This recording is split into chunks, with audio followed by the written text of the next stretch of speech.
आप कल्पना करो कि एक खेत है, वहां जानवर अपने मालिकों के खिलाफ विद्रोह कर देते हैं। बहुत सारे उसके बाड़े में जानवर हैं, सुअर हैं, बकरी हैं, मुर्गी हैं, ये सब।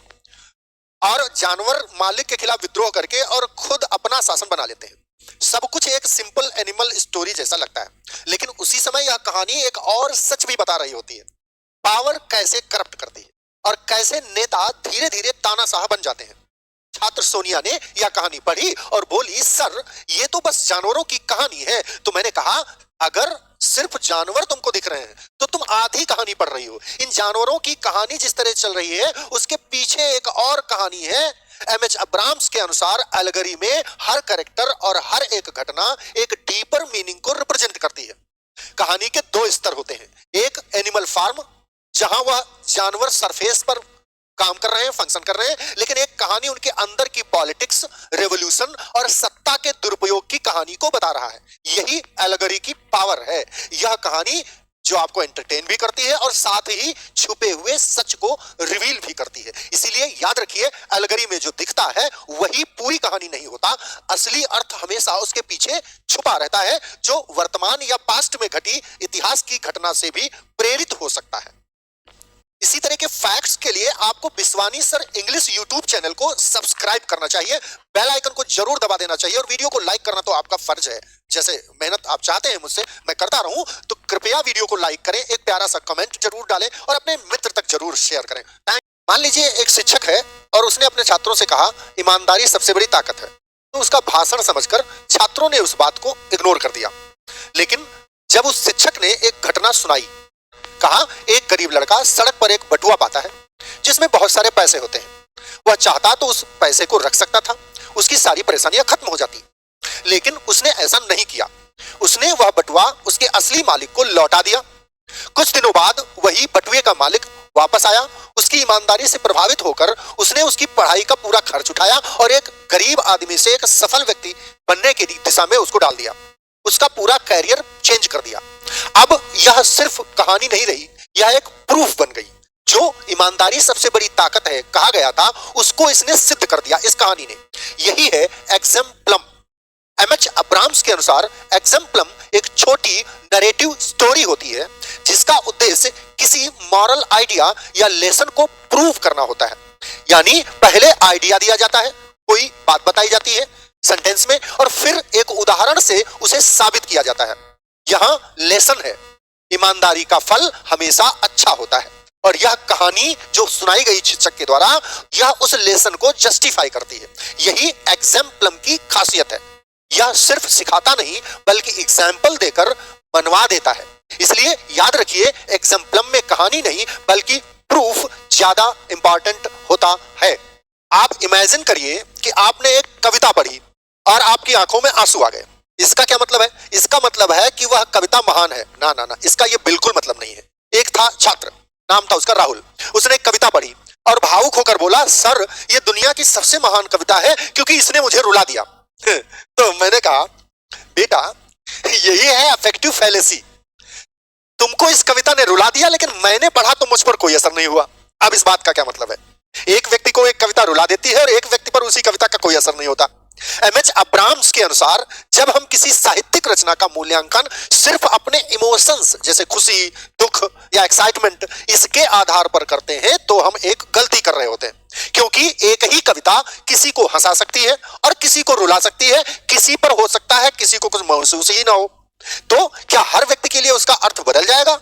नहीं। इसीलिए याद रखिए, लिटरेचर को समझने के लिए फीलिंग्स नहीं, मीनिंग, उसका लिटरल मीनिंग जरूरी है। और इसी को कहते हैं अफेक्टिव फैलेसी।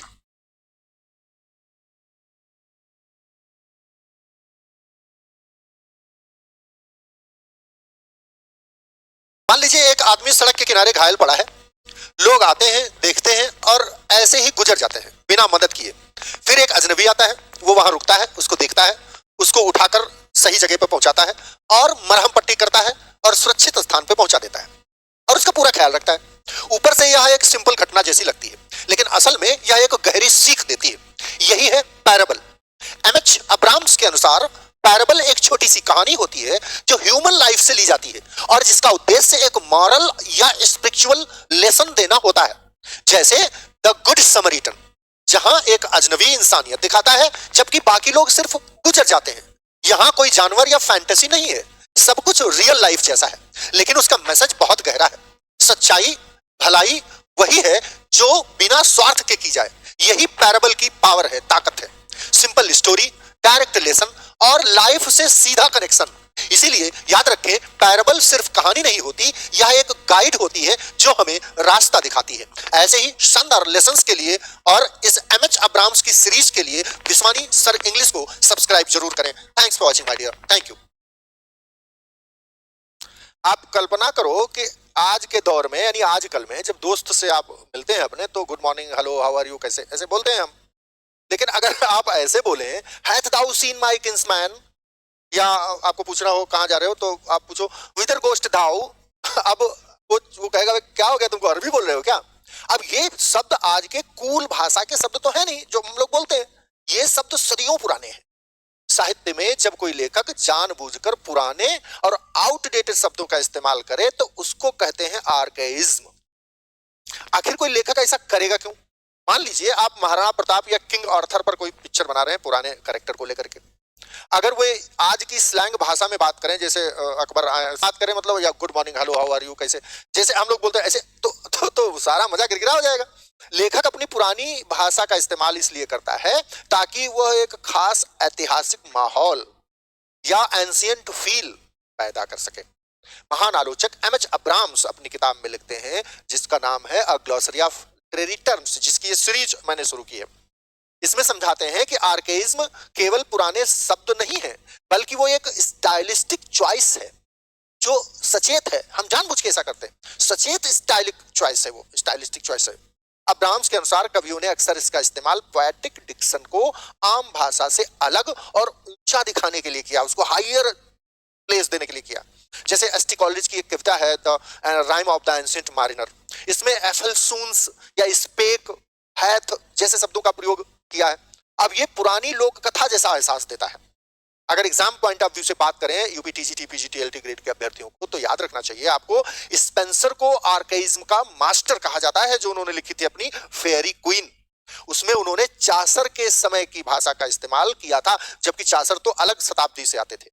आपको जब भी जहां भी दाऊ, दी, हैथ, है ना, डथ, इस तरह के वर्ड्स मिले, आप तुरंत समझ जाइए यहाँ पर लिटरेरी टर्मिनोलॉजी का यूज किया गया है, और वो टर्मिनोलॉजी कहलाती है आर्केइज्म, है ना। आपको कभी कभी एक्टिव पैसिव भी बनाने के लिए मिलते हैं, और मैंने इस पर विस्तृत वार्तालाप भी किया, बताया भी है। दाऊ सेकंड पर्सन प्रोनाउन है ना। यू सिंगुलर के लिए आता है, दाऊ जब हम यूज करते हैं यू के लिए की जगह पे यूज किया जाता है। दी है दाऊ, दाई, दाइन, दी, यू, योर, यू, है ना। उसी तरह दाऊ, दाई, दाइन, दी, यू, योर, योर्स, यू, ये पता है आपको, हम ठीक है ना, सब जानते हैं। तो ये सीरीज कैसी लग रही है जरूर एक कमेंट डालें और इस पर डालें, और इस पर मैं बात इसी तरह से करता रहूंगा आपको व्यवहारिक तरीके से, ताकि आपको चीजें ये लिटरेरी टर्म्स दिक्कत ना दें। Thanks for watching my dear, thank you.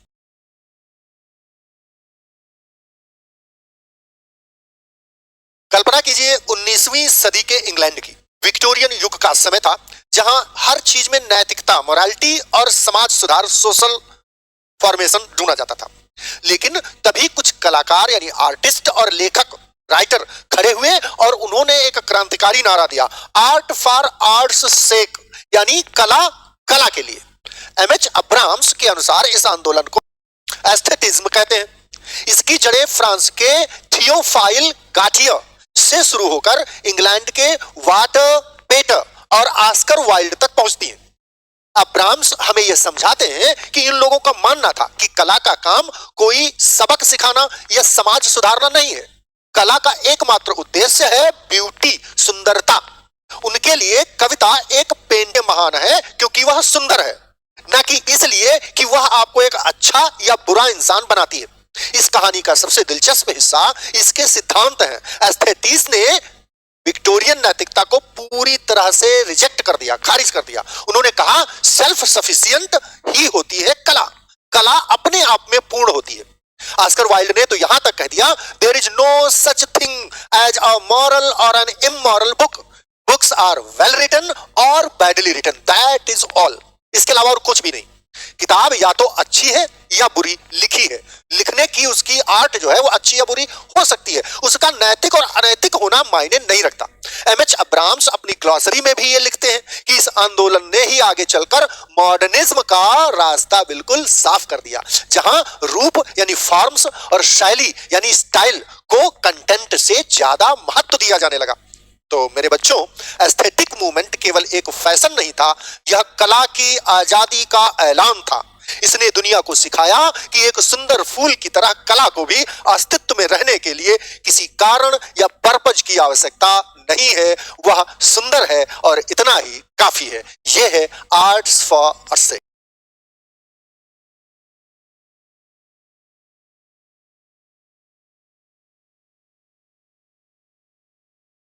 आप चाहे मार्वल की कोई फिल्म देखें, रामायण देखें या कोई हैरी पॉटर का एक एपिसोड उठा के देख लें, सबका डीएनए एक जैसा है। मेरे मतलब कहने का क्या है, नाम अलग है, चेहरे अलग है, लेकिन कहानी का जो ढांचा है, मूल है, वो एक ही है सभी का। चाहे जो स्टोरी आप इस दुनिया के ले लो, जैसे एक मकान बनाया जाता है तो उस मकान को हम आर्किटेक्ट के पास जाते हैं, एक मैप, एक ब्लूप्रिंट, एक नक्शा बनाते हैं। उसी तरह से लिटरेचर में जितनी भी विधाएं हैं, जितने भी जॉनराज हैं, उन सभी का एक ही ढांचा है। चाहे वो ट्रेजेडी हो, चाहे वो कॉमेडी हो, चाहे वो एपिक हो, कुछ भी अगर कहानी के रूप में लिखा गया है तो उसका जो ब्लूप्रिंट है वो दिमाग के एक हिस्से, जिसको कलेक्टिव अनकॉन्शियस कहते हैं, कार्ल जुंग, वहां पर जो नक्शा फिट है, यानी कहानी हम जाएंगे अपने दिमाग की कोठरी में लेने तो वो कहानी का ढांचा वही मिलेगा। हीरो, विलन, विलन का मजा, हीरो का संघर्ष, अंत में विलन की मृत्यु हीरो के द्वारा। ये है आर्केटाइप। समझ रहे हो? चाहे जो कहानी हो, बात समझ गए? नायक का संघर्ष और विलन का अंत और नायक का विजयी होना। All the stories of the world have been plotted like that. समझ गए? अब कान खोल के एकदम सुनो, यहां से क्वेश्चन फंसना है। जेम्स फ्रेजर की एक किताब है जिसका नाम है द गोल्डन बॉक्स। उसमें कहा है कि जैसे प्रकृति हमारी कलर चेंज करती है, जॉनरा भी उसी तरह चेंज करती है, उसी तरह चेंज होती है। जो लेके आता है नई कहानी लेके आता है, लेकिन इसका असली बाहुबली हीरो है नॉर्थरॉप फ्राई। नॉर्थरॉप फ्राई का मानना यह है कि जितनी भी चीज की जितनी भी कहानियां, चाहे हीरो, चाहे देहात में रहने वाला कोई लड़का हो, कोई आदिवासी हो, या कोई फ्लैट में रहने वाला कोई व्यक्ति हो, उस सभी का डर, उस सभी का सपना, उस सभी का संघर्ष बिल्कुल एक जैसा होगा। आप समझ गए? तो ये जो जॉनरा बदले, सब कुछ बदले, कहानी बदले, कॉमेडी हो, ट्रेजेडी हो, इन सभी में जो कहानी का ढांचा है वो एक ही मूल है, और वो है वही हीरो। कभी ऐसा नहीं हुआ कि अंत में हीरो की मृत्यु हुई हो और विलन जो है वर्षों तक राज किया हो, भले ही उस हीरो का पुत्र अगले जन्म में आके उसको मारेगा हीरो ही। यही है आर्केटाइप। अब्राम्स ने इसको कहा है कि ये कहानी का मूल है, जड़ जो है, जहां से सब निकला है। समझ गए? भले ही बाहुबली के बाद बाहुबली 2 बनानी पड़े, उसका बेटा आके मारे, वो मारेगा जरूर, अंत जो है हीरो का नहीं हो सकता। This is archetype. समझ गए? तो आप जब भी कहीं ढिसुम ढिसुम देख रहे हो हीरो के द्वारा किया जा रहा, तो समझ जाओ ये पुराना आर्केटाइप है, इसमें नया कुछ नहीं होगा। कैसे होगा, बस यही पिक्चर है। तो टीजीटी पीजीटी की क्लासेस के लिए और मेरी सलाह मशवरे के लिए हमेशा मैं उपलब्ध हूँ, और जो भी टॉपिक आप कहोगे हम पढ़ाएंगे। ये सीरीज आपको कैसी लग रही है, जिसमें मैं थोड़ा सा बताने की कोशिश कर रहा हूँ आपको कि लिटरेरी टर्म्स को आप कैसे समझें एक सहज दिमाग से। तो ये सहज दिमाग का आइडिया मेरा कैसा आपको लग रहा है, ये जरूर एक कमेंट करके बताएं। क्लासेस कैसी लग रही है ये भी बताएं। Thanks for watching media. Thank you.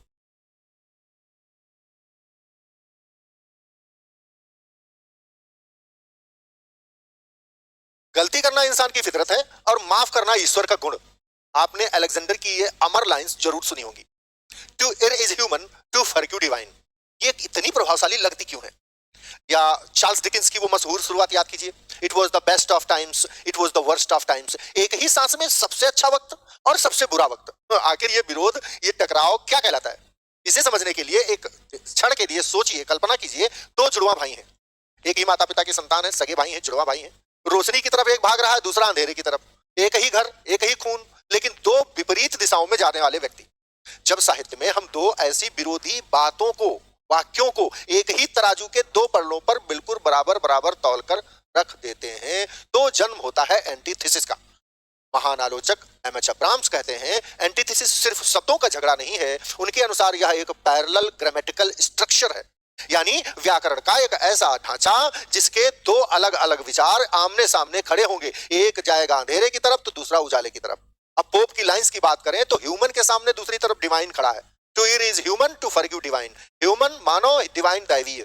और डिकेंस की लाइन में देखें तो बेस्ट है और फिर वर्स्ट है, सबसे अच्छा सबसे वर्स्ट खराब, ये आमने सामने खड़े हैं दोनों बातें।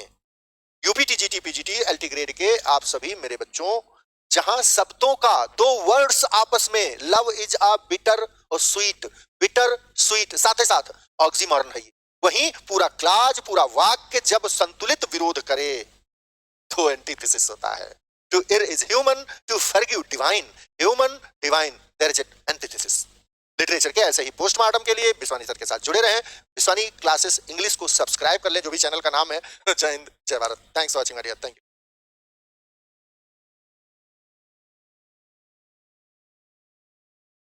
क्या आपने कभी सोचा है कि साहित्य में कोई ऐसी कविता भी हो सकती है जिसको पढ़ते ही आपके सामने एक पूरी फिल्म की तरह चलने लगे और आप उसे गुनगुनाने भी लगे? दोस्तों, यही जादू है बैलेड का। साधारण शब्दों में कहें तो बैलेड एक ऐसी कविता है जो कहानी सुनाती है, यानी एक स्टोरी इन वर्स, जिसे प्राचीन काल में गायक घूम घूम कर इधर उधर सुनाया करते थे, जिन्हें हम बार्ड कहा करते थे।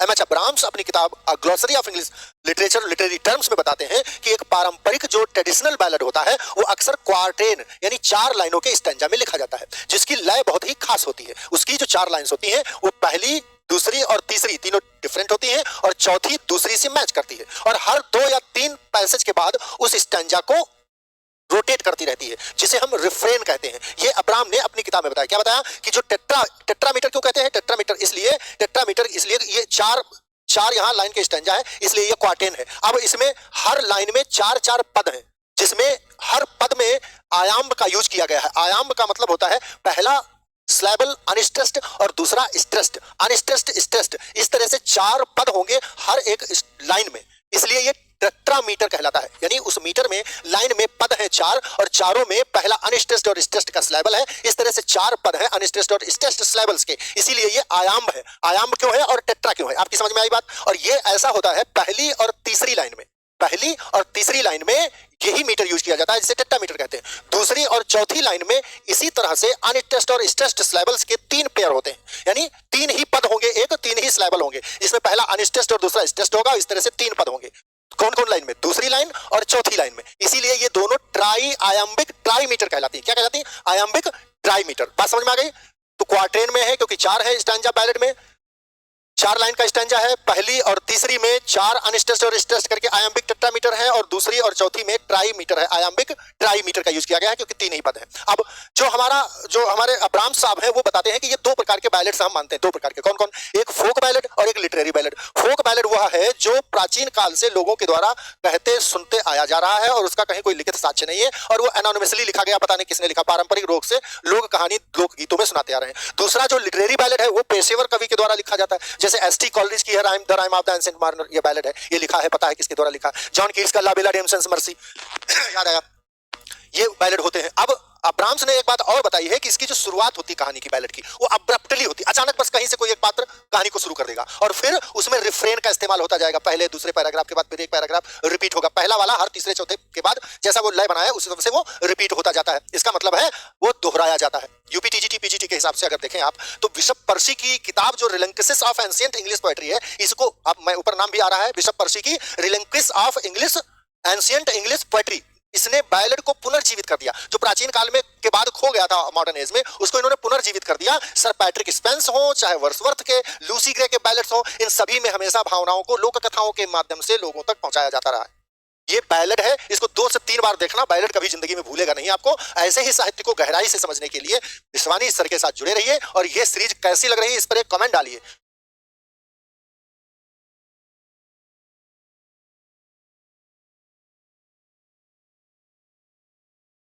आपने कभी ऐसे लेखकों के बारे में सुना है जिन्होंने समाज के बंधनों को तोड़कर सड़कों पर घूमते हुए जैज यानी JAZZ संगीत की धुनों पर साहित्य की एक नई इबारत लिख दी?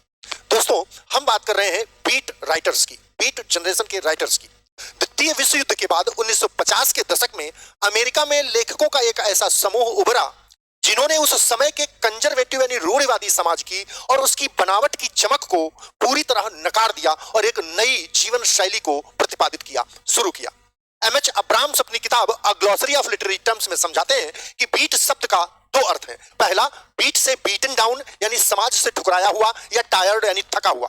और दूसरा बीटिफिक यानी परमानंद की तलाश, ईश्वर की तलाश एक नए तरीके से करने वाला समाज।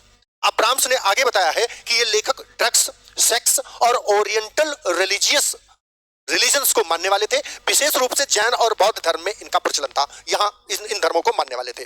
और जाज म्यूजिक इनका नई चेतना तलाश करने में इनकी मदद करता था। अब ब्राह्म्स ने यहाँ 3 सबसे प्रमुख नामों का जिक्र किया है अपनी बुक में, जिन्हें बीट जनरेशन का स्तंभ माना गया है, यानी बीट राइटर्स का स्तंभ माना गया है। पहले है जैक केरुअक, इनका उपन्यास ऑन द रोड इस आंदोलन की बाइबल के रूप में जाना जाता है। दूसरे हैं एलन गिन्सबर्ग, जिनकी कविता हॉल है, इसने उस दौर की सारी बाधाओं और वर्जनाओं और परंपराओं को तोड़ कर रख दिया। और तीसरे हैं विलियम बरोस, जिन्होंने अपनी रचना कटप तकनीक का इस्तेमाल करके अपनी रचनाओं में साहित्य के पारंपरिक ढांचे की चुनौती के रूप में उसे प्रस्तुत किया। इन लेखकों की शैली बहुत ही स्पॉन्टेनियस यानी हृदय से स्वतः स्फुटित होने वाली स्वाभाविक थी। वो योजना बनाकर नहीं लिखते थे, बल्कि भावनाओं के आयोग में लिखते थे जब वो नशे में होते थे पूरी तरह से अपने दिमाग में। अब ब्राह्म्स यह भी बताते हैं कि बीट राइटर्स ने ही आगे चलकर 1960 के दशक में हिप्पी कल्चर, आपने नाम सुना होगा, हिप्पी कल्चर और काउंटर कल्चर के आंदोलन की नींव रखी थी। यूपी, टीजीटी, पीजीटी और एलटी ग्रेड के अभ्यर्थियों के लिए याद रखने वाली बात यह है कि बीट मूवमेंट केवल साहित्य नहीं बल्कि एक विद्रोही रिबेलियस जीवन शैली यानी लाइफ स्टाइल थी।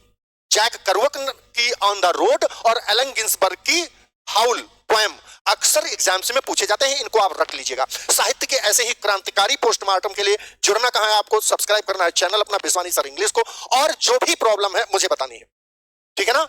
कमेंट एक जरूर डालना है कि ये सीरीज आपको कैसी लग रही है। आप जानते हैं कि मैं टेक्निकली बहुत स्ट्रांग नहीं हूं, तो बहुत सारी एडिटिंग नहीं कर पाता हूं, बस अपनी बात को मैं यूं ही पहुंचाना चाह रहा हूं आपको। और अगर आपकी बात समझ में आ रही तो जरूर इस क्लास को शेयर और लाइक करें और एक कमेंट जरूर डालें ताकि मुझे पता चले कि आपको क्लासेस कैसी लग रही हैं। कविता के बारे में सुना है जो किसी जमाने में अखबार का काम करती थी। जी हाँ, हम बात कर रहे हैं ब्रॉड साइड बैलेड की।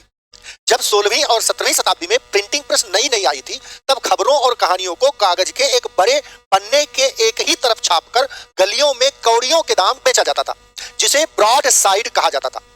अगर ये बैलेड होते थे तो उन्हें ब्रॉड साइड बैलेड कहा जाता था।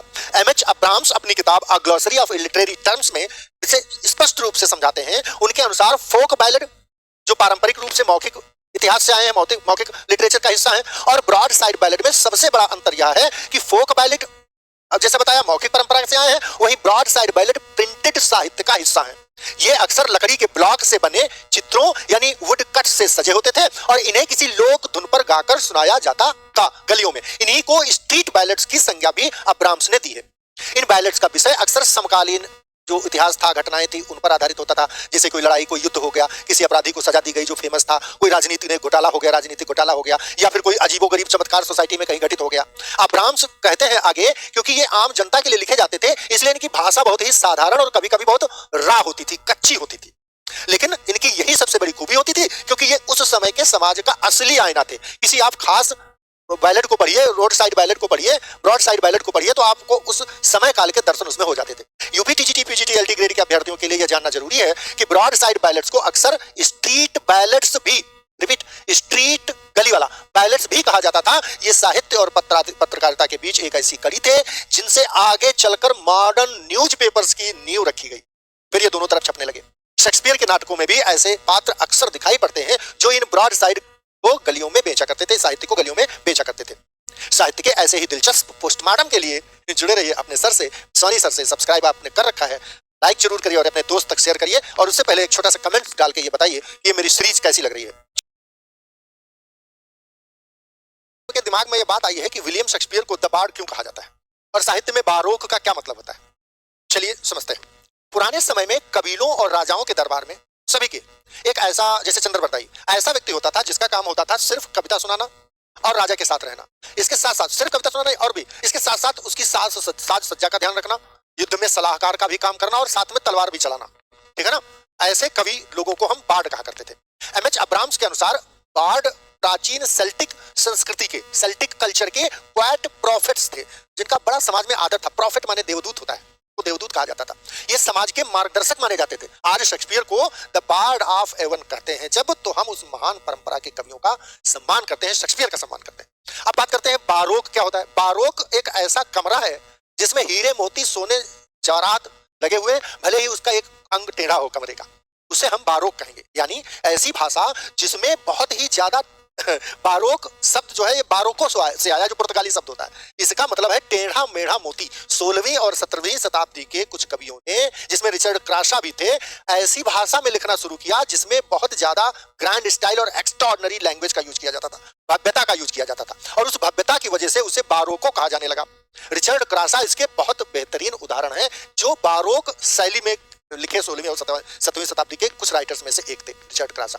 तो आप समझ रहे, बारोक वह भाषा है जो बहुत ही सजावट के साथ लिखी हो, और बार्ड वह व्यक्ति है जो किसी राजा के साथ रह करके कविता में इतिहास घटनाओं को पिरोए, तलवार भी भांजे और कविता भी सुनाए। तो बार्ड और बारोक ये एक ही में मैंने कवर करने की कोशिश की है। दोनों अलग अलग चीजें आपके समझ में आ गई हैं तो नीचे एक कमेंट डाल के जाओ कि सर बार्ड और बारोक दोनों हम समझ गए। Thanks for watching my dear. साहित्य की तकनीकी बारीकियों को समझने के लिए आज हम पैथोस और एंटी क्लाइमैक्स के बीच उसके सूक्ष्म अंतर को समझेंगे, जो अक्सर परीक्षाओं में भ्रम पैदा करता है और आपको हमेशा समस्या देता है। जो चीज आपको समस्या देती है उसके लिए मैं खड़ा हूं यहाँ। एमएच अब्राम्स के अनुसार इन दोनों के बीच में असली खेल इंटेंशन यानी इरादे का है। इन्हें सटीक उदाहरणों के द्वारा देखिए और समझिए। मान लीजिए एक कवि लिखता है, तुम्हारी आंखें समुद्र की तरह गहरी हैं, तुम्हारा चेहरा चांद की तरह चमकता है, और तुम्हारी नाक पर बैठा वो छोटा सा मुहासा कितना प्यारा लगता है। अब देखो, यहाँ लेखक तो गंभीर और महान यानी सबलिम होना चाह रहा है, बड़ी बड़ी बातें करके, लेकिन चांद सितारों के बीच अचानक मुहासे का जिक्र आते ही वह पाठक की नजर में हास्यास्पद बन गया। इसी अनजानी गिरावट को जो भाषा के स्तर पर हुई है हम पैथोस कहते हैं। अब्राम्स कहते हैं, जब कोई लेखक भव्य शैली अपनाना चाहता है लेकिन अपनी अक्षमता के कारण शब्द ही नहीं उसको गढ़ पाता अंदर से, तुच्छ और ट्रिवियल स्तर की भाषा का प्रयोग कर देता है, इसे लिटरेरी एरर माना जाता है। अलेक्जेंडर पोप ने अपनी कृति पेरी बैथोस में ऐसे ही कवियों की जमकर खिंचाई की थी। इसके विपरीत अलेक्जेंडर पोप की ही रचना है रेप ऑफ द लॉक। इसका उदाहरण देखिए, जब कहते हैं एक महिला के लिए उसके दिल का टूटना और चीन की चाय की प्याली, चीनी मिट्टी की बनी कप प्याली चाइना जार का टूटना एक ही बराबर दुख की बात है। यहाँ लेखक ने जानबूझकर एक गंभीर भावना की तुलना बेहद मामूली चीज से कर दी।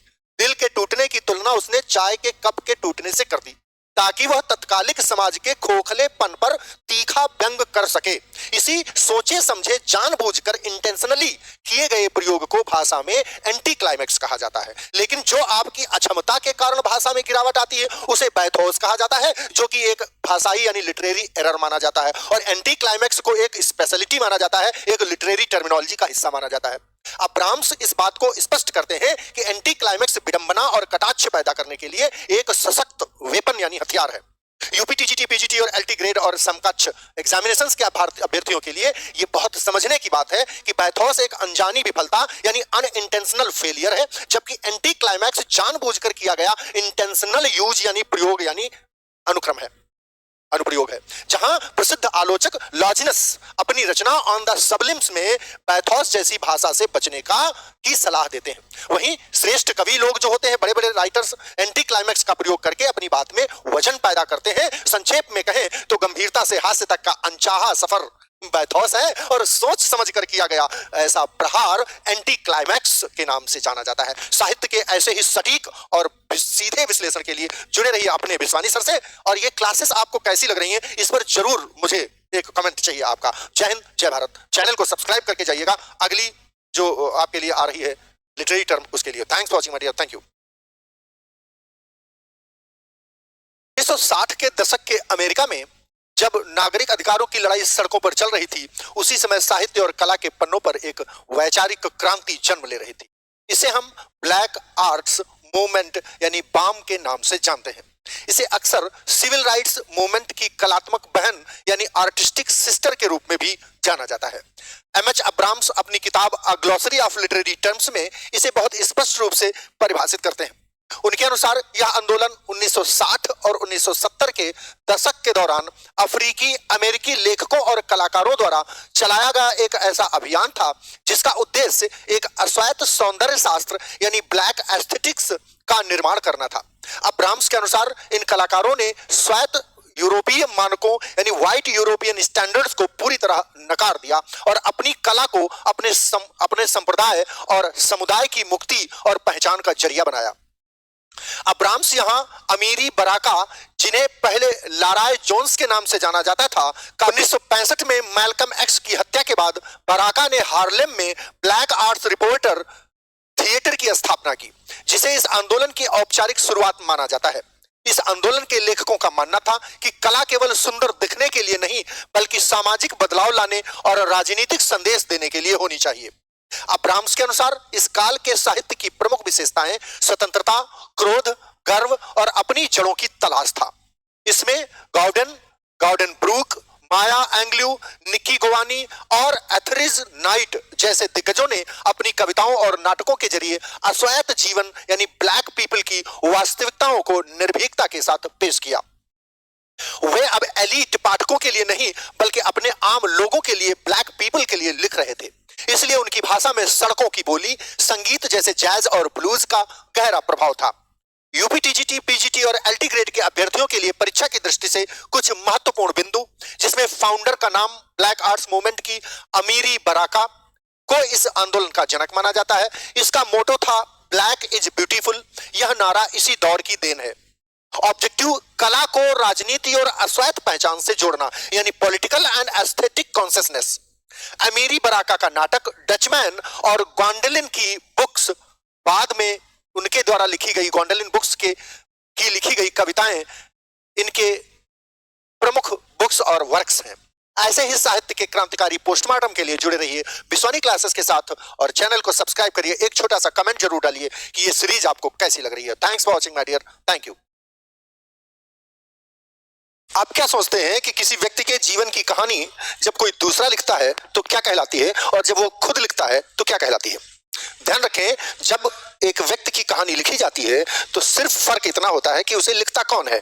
अगर आप खुद ही अपनी कहानी लिख रहे हैं तो ये ऑटोबायोग्राफी होती है। अगर आपकी कहानी कोई दूसरा लिखता है तो उसे बायोग्राफी कहते हैं। यानी बायोग्राफी केवल तारीखों और घटनाओं का पुलिंदा ही नहीं होती है, साहित्य की एक बहुत शानदार विधा है जिसे हम बायोग्राफी कहते हैं।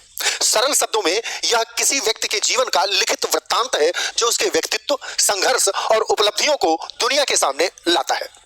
एमएच अब्राहम्स अपनी किताब a glossary of English literary terms में बायोग्राफी को बहुत ही व्यवस्थित तरीके से परिभाषित करते हैं, डिफाइन करते हैं। उनके अनुसार बायोग्राफी का इतिहास बहुत पुराना है, लेकिन इसका आधुनिक स्वरूप 18वीं शताब्दी में ही विकसित हुआ। अब्राहम्स यहाँ दो प्रकार के प्रमुख उल्लेख करते हैं जो बायोग्राफी के प्रकार हैं। पहला हिस्टोरिकल बायोग्राफी, जहां तथ्यों और तिथियों पर जोर दिया जाता है। दूसरा है लिटरेरी बायोग्राफी, जिसमें लेखक उस व्यक्ति के चरित्र, उसके मानसिक विकास और सारी उपलब्धियों को एक कहानी की तरह पेश करता है। अब्राहम्स के अनुसार जेम्स वासवेल द्वारा लिखी गई the life of Samuel Johnson, जो 1791 में आई थी, अंग्रेजी साहित्य की सबसे महान बायोग्राफी के रूप में जानी जाती है। वासवेल ने इसमें न केवल जॉनसन के कार्यों को लिखा, बल्कि उनकी बातचीत, उनकी आदतों और उनके डर को भी इस तरह उकेरा कि पाठक को लगे जैसे वह जॉनसन के साथ ही बैठा है।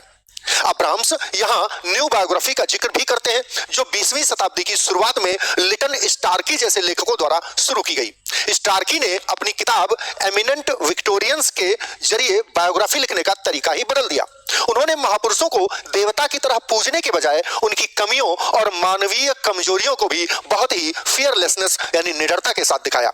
यूपी, टीजीटी, पीजीटी और एलटी ग्रेड के विद्यार्थियों के लिए याद रखने वाली बात यह है कि बायोग्राफी और ऑटोबायोग्राफी में मूल अंतर केवल लेखक का होता है। बायोग्राफी कोई दूसरा लिखता है, जबकि ऑटोबायोग्राफी व्यक्ति स्वयं लिखता है। परीक्षा की दृष्टि से प्लूटार्क की लाइव्स, वासवेल की लाइफ ऑफ जॉनसन और स्टार्की की एमिनेंट विक्टोरियंस सबसे महत्वपूर्ण उदाहरण है। साहित्य के ऐसे ही शानदार पोस्टमार्टम के लिए जुड़े रहिए बिस्वानी क्लासेस के साथ। जय हिंद, जय Bharat. Thanks for watching my dear, thank you. क्या आपने कभी सोचा है कि जब कोई व्यक्ति अपनी खुद की कलम से अपने जीवन के पन्नों पर चलाता है तो वह केवल एक यादों का संग्रह नहीं, बल्कि एक आत्मा का आईना बन जाता है। साहित्य की इस विधा को हम ऑटोबायोग्राफी यानी आत्मकथा कहते हैं।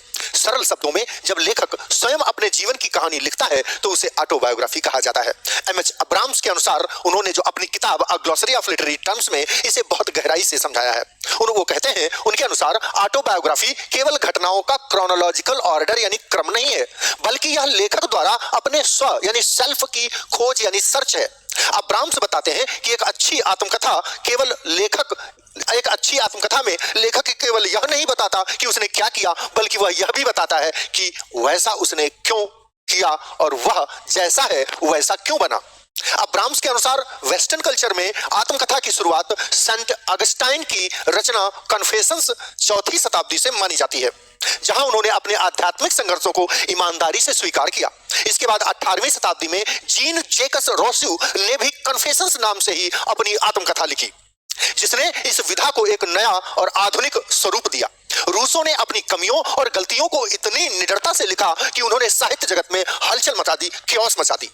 अब्राम्स यहां बायोग्राफी और ऑटोबायोग्राफी के बीच अंतर भी स्पष्ट करते हैं। बायोग्राफी में लेखक, जैसा कि मैं पहले वाले वीडियो में बायोग्राफी में बता चुका हूं, लेखक एक बाहरी व्यक्ति यानी आउटसाइडर होता है जो तथ्यों की जांच करता है। लेकिन ऑटोबायोग्राफी में लेखक एक भीतरी व्यक्ति यानी इनसाइडर होता है, जिसके पास अपनी भावनाओं और स्मृतियों का सीधा अधिकार होता है। हालांकि अब्राम्स यह चेतावनी भी देते हैं कि आत्मकथा में स्मृति यानी मेमोरी को कभी कभी धोखा देती है या लेखक जानबूझकर कुछ तथ्यों को छुपा सकता है। अगर हम UP TGT PGT LT grade के अभ्यर्थियों की बात करें तो उनकी परीक्षा की दृष्टि से कुछ महत्वपूर्ण बिंदु निम्न हैं, जिनको मैं डिस्कस करना चाहता हूं इस छोटे से वीडियो में, हालांकि थोड़ी लंबी हो जा रही है। पहला, फर्स्ट ऑटोबायोग्राफी जो आई वो सेंट ऑगस्टिन की कन्फेशंस है, जिसका जिक्र मैं ऊपर कर चुका हूं। यह अपने समय की महान आत्मकथा माना जाता है। मेमोयर की बात करें और ऑटोबायोग्राफी के बीच में अंतर की बात करें तो मेमोयर में लेखक जो मेमोयर होती है वो जीवन के किसी एक खास हिस्से या दौर पर केंद्रित होती है, किसी एक पार्ट पर, साल 2 साल 3 साल के पार्ट पर केंद्रित होती है, जबकि ऑटोबायोग्राफी पूरे जीवन का वृत्तांत होती है। बेंजामिन फ्रैंकलिन की ऑटोबायोग्राफी, महात्मा गांधी की the story of my experiments with truth और जवाहरलाल नेहरू की एन ऑटोबायोग्राफी इसके शानदार उदाहरण हैं जो लिटरेचर में याद रखे जा सकते हैं। आप सभी के लिए ये जरूरी है। साहित्य के ऐसे ही शानदार पोस्टमार्टम के लिए जुड़े रहिए विस्वानी क्लासेस के साथ। सब्सक्राइब करिए चैनल को, पहले एक छोटा सा कमेंट डालिए जो मेरे उत्साह को बढ़ा सके, और कमियां भी बताएं। अगर आपको चीजें समझा नहीं पा रहा हूं तो ये बात भी मुझे जरूर बताएं। Thanks for watching my dear, thank you. क्या आपने कभी सोचा है कि शेक्सपियर के महान नाटकों और मिल्टन के पैराडाइज लॉस्ट में ऐसी क्या खास बात है कि वो कविता की तरह सुनाई पड़ते हैं, लेकिन उनमें तुकबंदी नहीं होती, राइमिंग स्कीम नहीं होती। साहित्य की इसी जादुई विधा को हम ब्लैंक वर्स कहते हैं। सरल शब्दों में ब्लैंक वर्स वह कविता है जो निश्चित लय में तो होती है, लेकिन इसके अंत में शब्दों का मेल यानी तुकबंदी यानी राइमिंग स्कीम नहीं मिलती। एमएच अब्राम्स अपनी किताब a glossary of English literary terms में इस तकनीक को बहुत बारीकी और सटीक तरीके से समझाते हैं। उनके अनुसार ब्लैंक वर्स का मतलब अनराइम्ड आयम्बिक पेंटामीटर है। यहाँ दोनों शब्द बहुत महत्वपूर्ण हैं। अनराइम्ड का मतलब यानी लाइन के अंत में कोई तुकबंदी यानी राइमिंग स्कीम नहीं होगी। आयाम्बिक पेंटामीटर का मतलब मैं पहले भी आपको समझा चुका हूं, यानी हर लाइन में 5 फीट होंगे, आयाम्बिक फीट होंगे। आयाम्ब अनस्ट्रेस्ड और स्ट्रेस्ड सिलेबल्स के साथ बनते हैं, यानी कुल 10 सिलेबल्स। सिलेबल एक आयाम्ब में 2 फीट होते हैं, एक अनस्ट्रेस्ड और एक स्ट्रेस्ड। जहां एक अनस्ट्रेस्ड सिलेबल के बाद स्ट्रेस्ड सिलेबल आता है उसी को हम आयाम्ब कहते हैं। अब्राम्स ने ब्लैंक वर्स के इतिहास पर रोशनी डालते हुए ये बताते हैं कि अंग्रेजी साहित्य में इसकी शुरुआत 16वीं शताब्दी में अर्ल ऑफ सरे ने की थी, जब उन्होंने वर्जिल की एनीड का अनुवाद किया था। लेकिन इसे ऊंचाइयों पर पहुंचाने का काम यूनिवर्सिटी विट्स ने किया, विशेषकर क्रिस्टोफर मार्लो ने और विलियम शेक्सपियर ने किया, जिन्होंने इसको अपनी पीक, अपनी चरम पर पहुंचाया, अपनी चोटी पर पहुंचाया। मार्लो की माइटी लाइन्स का नाम दिया गया इसे, और उसने ब्लैंक वर्स को नाटक के लिए सबसे उपयुक्त माध्यम बनाया, क्योंकि यह इंसानी बोलचाल के सबसे करीब लगती थी। अब्राम्स के अनुसार ब्लैंक वर्स की सबसे बड़ी खूबी इसका लचीलापन यानी फ्लेक्सिबिलिटी है। जहां जॉन मिल्टन ने इसे पैराडाइज लॉस्ट में एक भव्य और गंभीर रूप दिया, वहीं वर्ड्सवर्थ ने इसे अपनी कविताओं में बहुत ही सरल और प्राकृतिक बना दिया। मिल्टन ने यहां तक के कहा कि राइमिंग स्कीम के लिए एक बंधन है, जबकि ब्लैंक वर्स उसे उस आजादी से मुक्ति देता है, उस बंधन से मुक्ति देता है, आजादी देता है। यूपी टीजीटी पीजीटी और एलटी ग्रेड के अभ्यर्थियों के लिए परीक्षा की दृष्टि से कुछ ब्रह्मास्त्र बिंदु हैं। फादर ऑफ ब्लैंक वर्स की बात करें तो क्रिस्टोफर मार्लो, उनकी माइटी लाइन के लिए पहली बार यूज किया ड्रामा में गरबडोक ने, जो अंग्रेजी ट्रेजेडी का पहला नाटक है, पहले आपको बता चुका हूं मैं। यानी पहली बार अंग्रेजी में यूज किया गया किसी ड्रामा में ब्लैंक वर्स को, वो था गरबडोक। इनके मेजर वर्क्स की बात करें तो मिल्टन की पैराडाइज लॉस्ट है, शेक्सपियर के सभी नाटक, वर्ड्सवर्थ की प्रिल्यूड, और मार्लो ने तो शानदार शुरुआत की ही थी। चौवे छक्के बाद में शेक्सपियर और वर्ड्सवर्थ ने भी कुछ लगाए। Thanks for watching my dear. साहित्य के ऐसे ही शानदार और सटीक पोस्टमार्टम के लिए जुड़े रहिए विश्वानी क्लासेस के साथ। जय हिंद, जय भारत। एक कमेंट जरूर छोड़ के। साहित्य की दुनिया में जब हम बुक फॉर्मेट की बात करते हैं तो इसका अर्थ केवल किताब के बाहरी आकार से नहीं होता, बल्कि उसके पन्नों के मुड़ने और छपाई की टेक्निक यानी तकनीकी व्यवस्था से भी होता है। पुराने समय में जब कागज के एक बड़े पन्ने को कितनी बार फोल्ड या मोड़ा गया है, इसी आधार पर बुक का फॉर्मेट तय होता था। एमएच अब्राम्स अपनी किताब a glossary of literary terms में इसे बिब्लियोग्राफी के जरिए बहुत एमएच अब्राम्स ने अपनी किताब a glossary of literary terms में इसे बिब्लियोग्राफी के नजरिए से बहुत ही स्पष्ट रूप से समझाया है। उनके अनुसार बुक फॉर्मेट यह दर्शाता है कि प्रिंटिंग प्रेस से निकले एक फुल सीट को कितनी बार मोड़कर किताब के पन्ने यानी लीव्स, लीफ का प्लूरल तैयार किया गया है। ये 4 प्रकार के उन्होंने वर्णित किए हैं: फोलियो, क्वार्टो, ऑक्टेवो और डुओसिमो।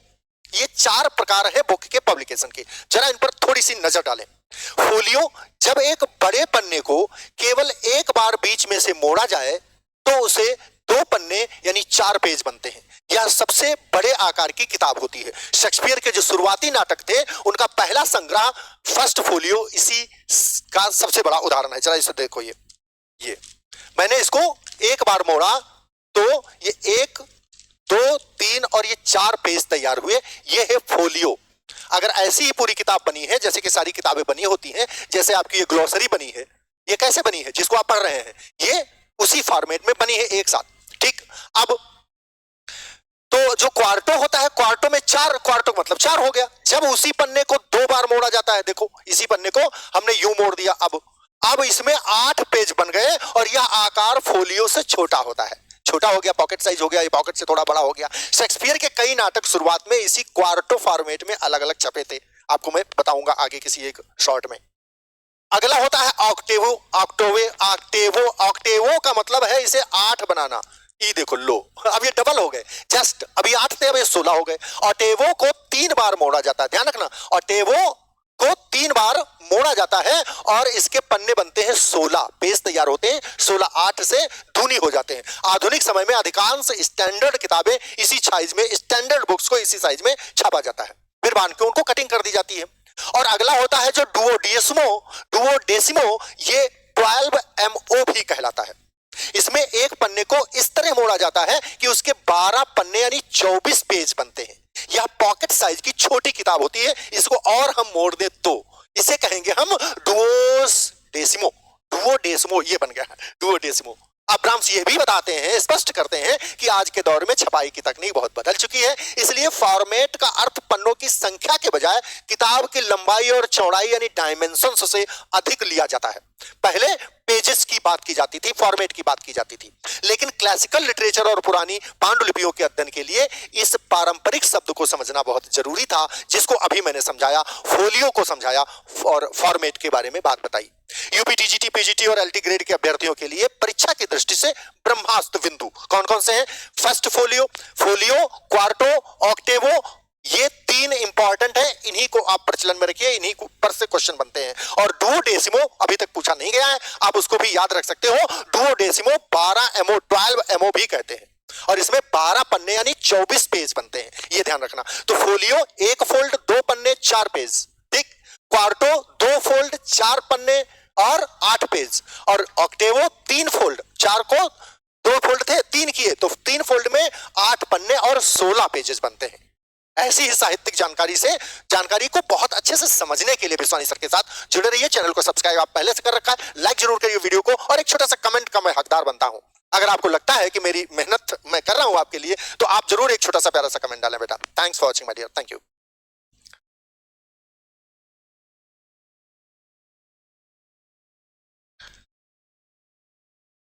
क्या आपने कभी सोचा है कि 20वीं शताब्दी की शुरुआत में लंदन के एक छोटे से इलाके से निकला बुद्धिजीवियों का एक ऐसा समूह जिसने पूरे अंग्रेजी साहित्य और कला की दिशा को बदल कर रख दिया। दोस्तों, हम बात कर रहे हैं ब्लूम्सबरी ग्रुप की। यह कोई औपचारिक संस्था नहीं थी, बल्कि लेखकों, कलाकारों और दार्शनिकों का एक अनौपचारिक समूह था। औपचारिक रूप से इसकी स्थापना नहीं हुई थी और ये लंदन के ब्लूम्सबरी जिले में एक दूसरे के घरों पर मिलते थे, कभी इनके घर पे, कभी इनके घर पे, और कला, जीवन तथा राजनीति पर चर्चा करते थे। एमएच अब्राम्स अपनी किताब a glossary of English literary terms में समझाते हैं कि इस ग्रुप की शुरुआत लगभग 1905 के आसपास हुई। अब्राम्स के अनुसार इस ग्रुप के सदस्य विक्टोरियन युग की सख्त, स्ट्रिक्ट जिसे कहते हैं नैतिकता एंड मोरालिटी, और पाखंड यानी बनावटीपन यानी हिपोक्रेसी के सख्त खिलाफ थे। वे दार्शनिक G.E. मोर की किताब प्रिंसिपिया एथिका से बहुत प्रभावित थे, जिसमें तर्क दिया गया था कि मानवीय संबंधों का आनंद और सुंदर वस्तुओं की सराहना ही जीवन के सर्वोच्च लक्ष्य हैं। अब्राम्स यहाँ इस समूह के कुछ प्रभावशाली दिग्गजों का जिक्र भी करते हैं, जिनमें सबसे प्रमुख नाम है वर्जीनिया वुल्फ, जिन्होंने स्ट्रीम ऑफ कॉन्शियसनेस तकनीक के जरिए आधुनिक उपन्यास को नई पहचान दी। उनके साथ थे E.M. फॉरेस्टर, जिन्होंने अ पैसेज टू इंडिया जैसी कालजयी रचनाएं लिखी। अन्य सदस्यों में प्रसिद्ध अर्थशास्त्री जॉन मेनार्ड कीनस, कला समीक्षक क्लाइव बेल और रोजर फ्राई तथा जीवनी लेखक लिटन स्टार्की का नाम शामिल किया जा सकता है।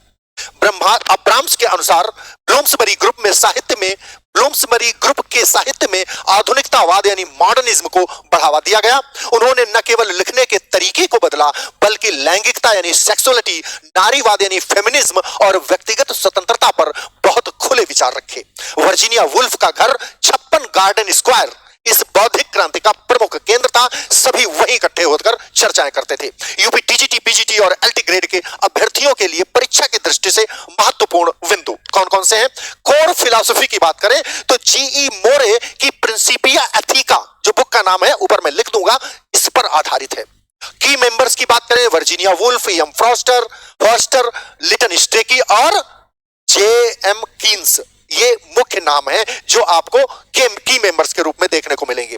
लिटरेरी कंट्रीब्यूशन की बात करें तो इन्होंने विक्टोरियन पाखंड यानी विक्टोरियन हिपोक्रेसी को चैलेंज किया, चुनौती दी और आधुनिक संवेदनाओं को जन्म दिया।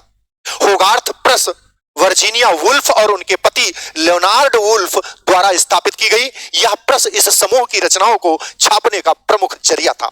साहित्य के ऐसे ही बौद्धिक और सटीक पोस्टमार्टम के लिए जुड़े रहिए बिस्वानी सर के साथ और चैनल को करिए सब्सक्राइब, चैनल को करिए, वीडियो को लाइक करिए, एक छोटा सा कमेंट जरूर डालिए कि ये सीरीज जो मैं चला रहा हूं ये आपको कैसी लग रही है, क्या मैं इसे कंटिन्यू कर सकता हूं, जरूर बताएं एक कमेंट डाल के। Thanks for watching my dear, thank. कल्पना कीजिए कि कोई व्यक्ति आपसे बस इतना कहना चाहता है कि मुझे भूख लगी है, लेकिन वह इसे कुछ इस तरह कहे, मेरे उदर की गहराइयों में जठराग्नि की प्रचंड ज्वाला प्रज्वलित हो रही है जो ब्रह्मांड के समस्त खाद्य पदार्थों का ग्रास बनाने को आतुर है। सुनने में ये बहुत ही हाई फाई, बहुत ही भव्य शब्दों वाला लग सकता है, लेकिन असल में यह विचार बहुत छोटा है और यह केवल शब्दों का आडंबर है। साहित्य में इसी शैली को हम बम्बास्ट कहते हैं। बम्बास्ट, BOMBAST। सरल शब्दों में जब विचार बहुत छोटा और साधारण हो, लेकिन उसे व्यक्त करने के लिए बहुत ही भारी भरकम, ऊंचे और दिखावटी शब्दों का इस्तेमाल किया जाए तो वह बम्बास्ट कहलाता है। एमएच अब्राम्स अपनी किताब a glossary of literary terms में इसे बहुत ही सटीक तरीके से समझाते हैं। उनके अनुसार बम्बास्ट शब्द का मूल कपास या रुई है। मूल शब्द इसका क्या है? कपास की वह रुई जो पैडिंग जिसको कहते हैं, पैडिंग जिसका इस्तेमाल कपड़ों को फुलाने के लिए किया जाता है। साहित्य में जब कोई लेखक अपने साधारण विचारों को कृत्रिम रूप से रजाई में रुई की तरह इसे फुलाने के लिए भर दे, भारी शब्दावली का प्रयोग करे, तो उसे बम्बास्टिक लेखन कहा जाता है। अब्राम्स यहां मार्लो और शेक्सपियर के शुरुआती नाटकों का उदाहरण देते हैं। वे बताते हैं कि एलिजाबेथन युग के नाटकों में अक्सर पात्रों को बहुत ऊंचा और वीर दिखाने के लिए इस शैली का प्रयोग किया जाता था। हालांकि शेक्सपियर ने बाद में अपनी रचना में इस शैली का मजाक भी उड़ाया। उनके नाटक हैमलेट में जब पात्र बहुत बड़ा चढ़ाकर बोलते हैं तो उसे अक्सर बम्बास्ट के उदाहरण के रूप में देखा जाता है। अब्राम्स एक बहुत ही बारीक अंतर भी बताते हैं, जहां सबलिम यानी उद्दांत यानी श्रेष्ठ शैली में, सबलिम SUBLIME सबलिम शैली में विचार और शब्द दोनों महान होते हैं, यानी विचार भी बहुत महान होता है और वो शब्द भी जो लिखे जाते हैं बहुत महान और श्रेष्ठ होते हैं। वहीं बम्बास्ट में विचार तो बौना होता है लेकिन शब्द हाथी जैसे भारी भरकम होते हैं। यह शैली अक्सर प्रभाव जमाने की कोशिश में मजाक का पात्र बनकर रह जाती है। यूपी, टीजीटी, पीजीटी और एलटी ग्रेड के अभ्यर्थियों के लिए परीक्षा की दृष्टि से महत्वपूर्ण बिंदुओं की बात करें तो इसका ओरिजिन शब्द का बम्बास से आया है, BOMBACE से आया है। इसका अर्थ है रुई या पैडिंग। डेफिनेशन की बात करें तो छोटी सी definition, an inflated style of writing और स्पीच। इन्फ्लेटेड माने फुलाई हुई, स्पीच और राइटिंग की फुलाई हुई भाषा, स्टाइल। अगर हम कॉन्टेक्स्ट की बात करें तो अक्सर एलिजाबेथन ट्रेजेडी के पात्रों में यह हाई साउंडिंग स्पीच में पाया जाता है। साहित्य की ऐसी ही जानकारी के लिए, शब्दों के सटीक पोस्टमार्टम के लिए जुड़े रहिए अपने विश्वानी सर से। एक कमेंट जरूर डालिए नीचे कि ये सीरीज में कंटिन्यू रखूं या इसे बंद कर दूं। अगर आपको ये अच्छी लगी है तो जरूर लाइक करिए और शेयर करिए अपने एक मित्र तक जो अब्राम्स की बुक को तो पढ़ना चाहता है लेकिन वह ना कहीं पढ़ पाता है और ना ही कोई पढ़ा रहा है। तो मैं ये सीरीज उन बच्चों के लिए, अपने जो अब्राम्स को, एमएच अब्राम्स को पढ़ना चाहते हैं, ये उनके लिए सरलतम रूप में प्रस्तुत करने की कोशिश कर रहा हूं। Thanks for watching my dear.